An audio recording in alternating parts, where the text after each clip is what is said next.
motherfuckers? I know that I haven't been on here for a fucking week plus, like 9 days now. But they've been doing a lot of fucking construction at my house. I tried to do a vid earlier. Now these two are fucking making noise. They were just straight hammering my wall earlier. Couldn't even think, let alone try to do a video. It would have been fucked up. So this is what you get here at El Guero, bro. We're always late and we're always incorrect. But we are here, okay? So, nonetheless, let's get started in this packed week of combat sports. We got a lot of stuff to talk about. First things first, I wanted to go to the regional scene here in Mexico, Lux Fight League, the best MMA promotion in Latin America. The biggest, anyway.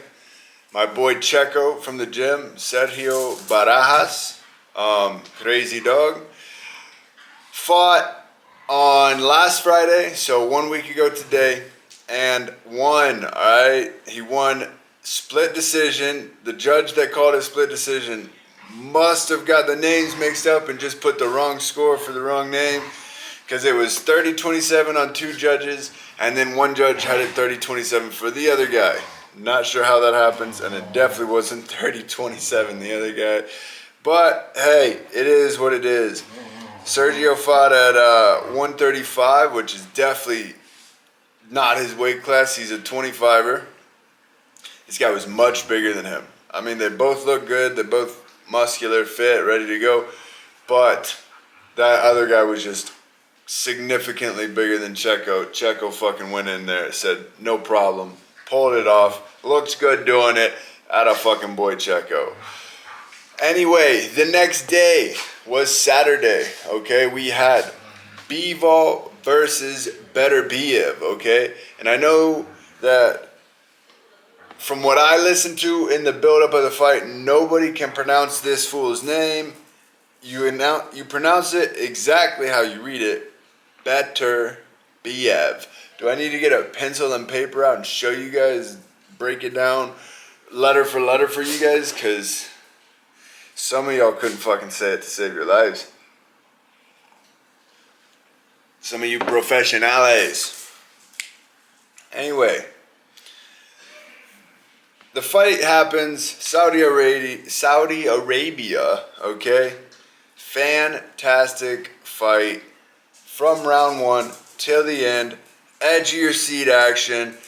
It would sway this way, then it would sway this way, then it would sway this way. That's literally what it did. It went B-ball in the first 3 rounds, then Beterbiev came back, then 7, 8, and 9 was kind of B-ball come back, then 9, 10, 11 was Beterbiev, and then 12 was B-ball, in my opinion. But each of those that went to either or, there was 6 or 7 rounds in there that were close. You could go either way. I know for me, I had it a draw if Beterbiev won the final round, which I did not think he did. But even if he did, I would have had it at a draw at best.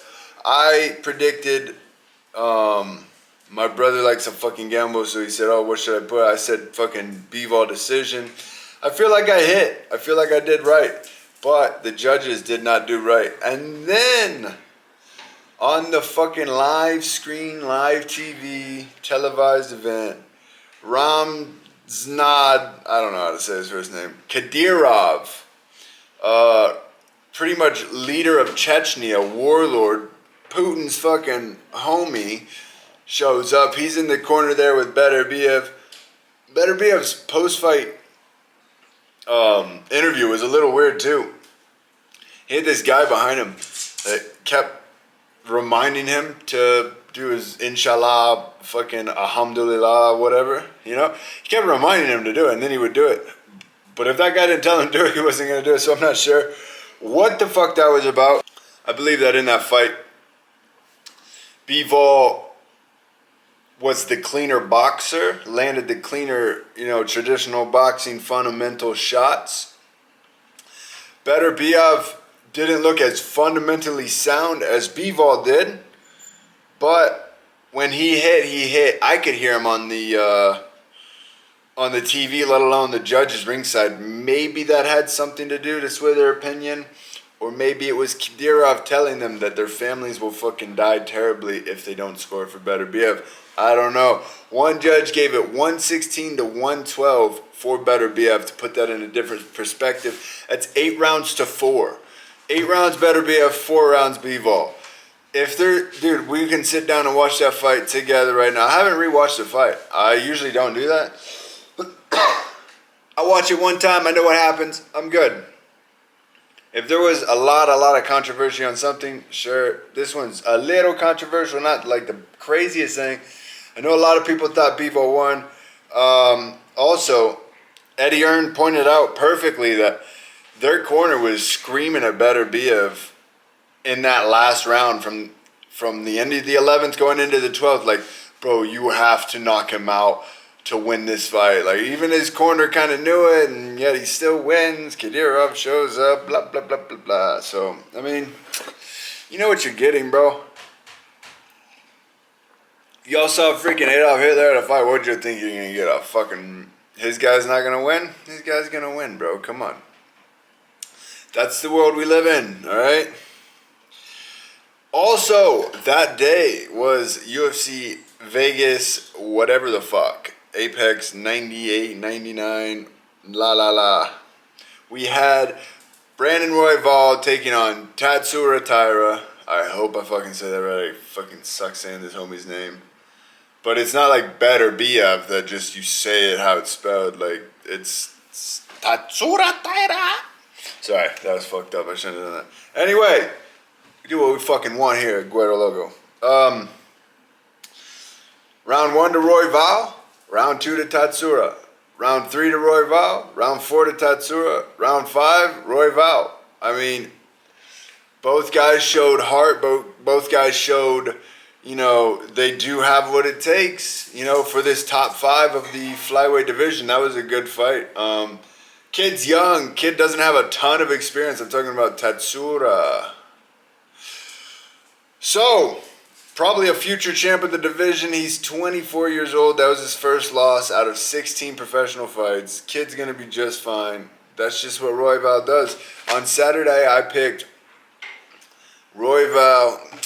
I can fucking show you, but I could have fucking circled it after for all you know. But I didn't. But I'm sure that's what you fucking schmucks will say. These were the picks for Friday. I don't know if that's going to freaking focus on that. No bueno.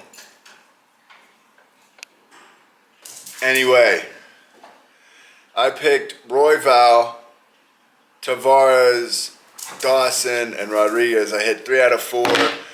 I should have hit my Bivol fucking by decision, but I got robbed by Kadyrov. And then the week before, I went 6 for 7. So, not that fucking bad, bro. Pretty fucking happy with those results. Fucking good main card. Nothing extremely crazy to talk about. Plus, it's already Friday. That shit happened 6 days ago. Tomorrow, there's more fights. We got Fluffy Hernandez and Michel Pereira. Should be a fucking good bout. I'll pick, because I always pick main events on here. Man, it's kind of a toss-up because Michel Pereira, I feel like, has the up on the feet, and he does all this fucking crazy shit, backflips and stomps on your nuts, fucking crazy motherfucking shit. Before I knew who this guy was, there's a fucking clip from him, whatever promotion. He fights this big fat motherfucker, and he's just doing crazy shit, and he fucking gasses out, and that fat motherfucker beats his ass. Pretty sure that's how it went down, some shit like that. That's Michel Pereira. Cardio, not that fucking good. Stand-up ninja skills, pretty fucking good. So, it's a dangerous first round for Fluffy. Fluffy gets past that first round, it should be his fight to wherever he wants it to go. And he's on a hot streak. So, I'm going to go Fluffy Hernandez. I don't like fucking picking the day of, but I'll fucking do it. Let's see what else we got on the card. Maybe I'll pick something else. So, main card goes Fluffy Hernandez, Michel Pereira. We're going to go Fluffy. What is this at? Welterweight or middleweight? Middleweight. I mean, Pereira could get a first round knockout. We're going to go Michel Pereira. Yeah, I'm going Michel Pereira. We'll go Rob Font. Any other fights on here? We'll go Darren Elkins. So, we'll see how we do with those 3 picks. Usually I don't put them on the fucking channel this week. Since I waited so long to make a pod, I give you 3 bonus picks. And I hope they don't fucking hit, you dirty bastards. That's what we're doing. We're going Pereira, Rob Font, and Darren Elkins for the 3-leg parlay. I'm not putting any props on those because I have no fucking clue. If I was to put a prop, I'd put Pereira by knockout. Because if it goes a distance, it's probably Fluffy, bro. That's a 5-round fight. We'll see. Michelle could come out, fucking smoke him in the first round. Who knows, dude? We shall fucking see tomorrow. What else do we got tomorrow? Tomorrow, we got Francis fucking Ngannou taking on Renan Ferreira for his MMA return and his PFL debut. Challenging the current heavyweight champ, Renan Ferreira. Okay? I saw the weigh-in pictures today. Francis doesn't look as, I mean, obviously dude's fucking terrifying, regardless, whatever. But he didn't look near as fucking ripped as he did in the UFC, I'll tell you that. He's also fucking 2-3 years older now. Makes sense. That's what happens. He's past 35 now. He's coming up on 40. That's how the body operates unless you're Yoel Romero. Should be a knockout one way or the other, I would think. I don't imagine this fight's going to go all 5 rounds. I believe that Francis should smoke this guy. Renan Ferreira's biggest challenge so far was Ryan Bader, I guess, and he's a fucking light heavyweight. He just thought he could do it, you know. Francis should smoke this guy just based on level of experience that he's fought. Difficulty of schedule, as the pros say. He's just fought way more top-level guys. Even the guys that he's fighting MMA debut, that's about what I would think Renan Ferreira's like level is, to be honest. I don't know. We're going to fucking find out tomorrow. Maybe I fucking come up looking like an asshole, but Francis should knock this guy out. We shall see. Francis said he's dedicating this fight to his son, who he lost this year, fucking tragically.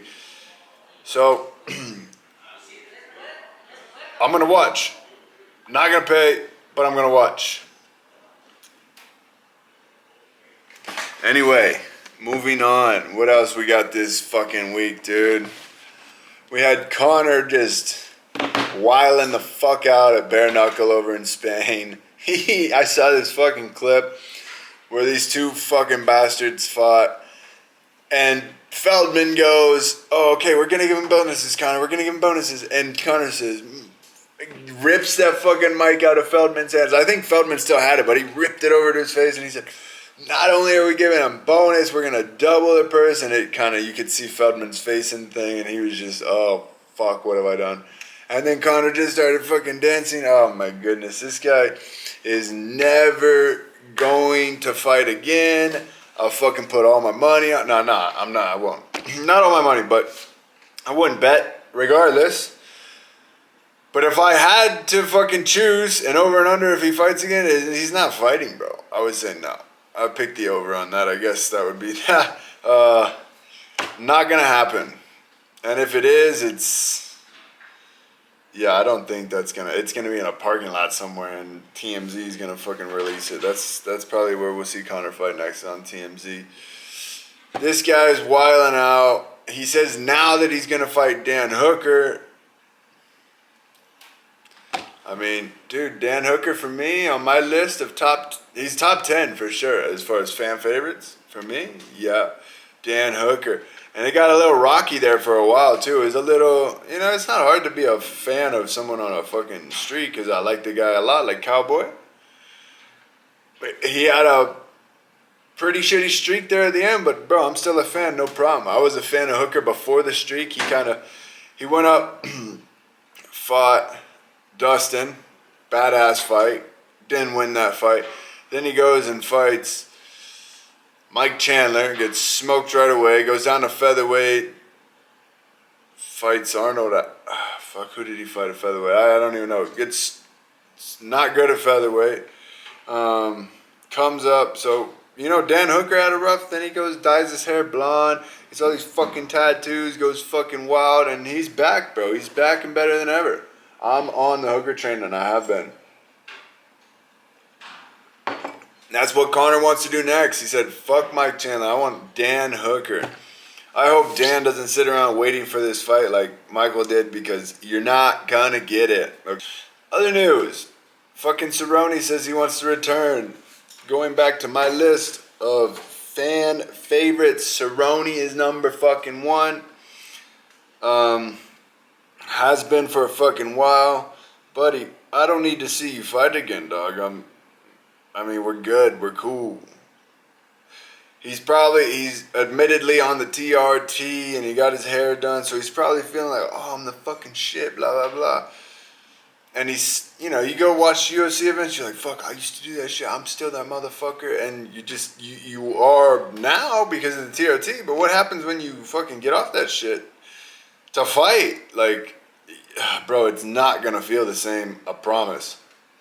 So I don't think Dana would fucking entertain that. I think he would have to go fight somewhere else. Once upon a time, Mike Perry was going to call him out and bare knuckle. I'm sure Jake Paul always needs some old man to fucking beat up on. So there'll be something that he can do. But I highly fucking doubt we'll see him in the UFC. If we do see him in the UFC, I hope it's against someone like fucking Tony or Nick Diaz or someone like this. Nothing like... You guys remember when they tried to make Nate fight fucking Hamza Chimaev? Like, what the fuck, dude? That wasn't a little fucked up. That was a lot fucked up. And we're all just like, yeah. We were all going to fucking watch. We were going to fucking watch, weren't we? So you can't say, like, oh, I was against it. You were going to fucking watch it. I know you were. So, whatever. We'll see if it happens. Hopefully it doesn't happen, bro. We're cool. You did a lot for this sport. There's a lot of good highlights. Anywhere, anybody, anytime, that's you, buddy.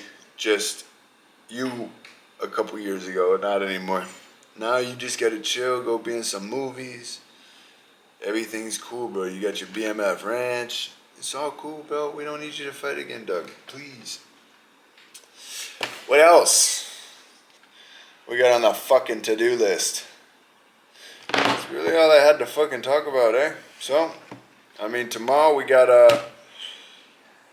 UFC Apex, we got PFL pay-per-view. AJ McKee's fighting on that as well. Like the PFL card's pretty fucking good. Johnny Eblin's fighting on there against Fabian Edwards. I'm gonna watch it.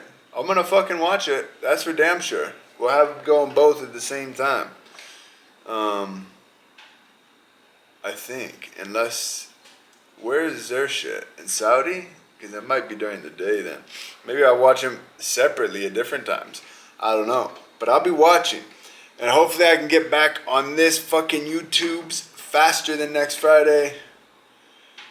But we'll fucking see. We got 2 weeks left until the fight. Literally to the day, 2 weeks till fight day.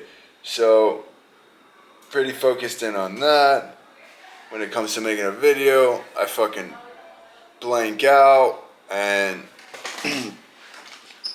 don't know what the fuck to say. So, with that being said, that wraps it up. Episode fucking 9, Guado fucking Local Podcast.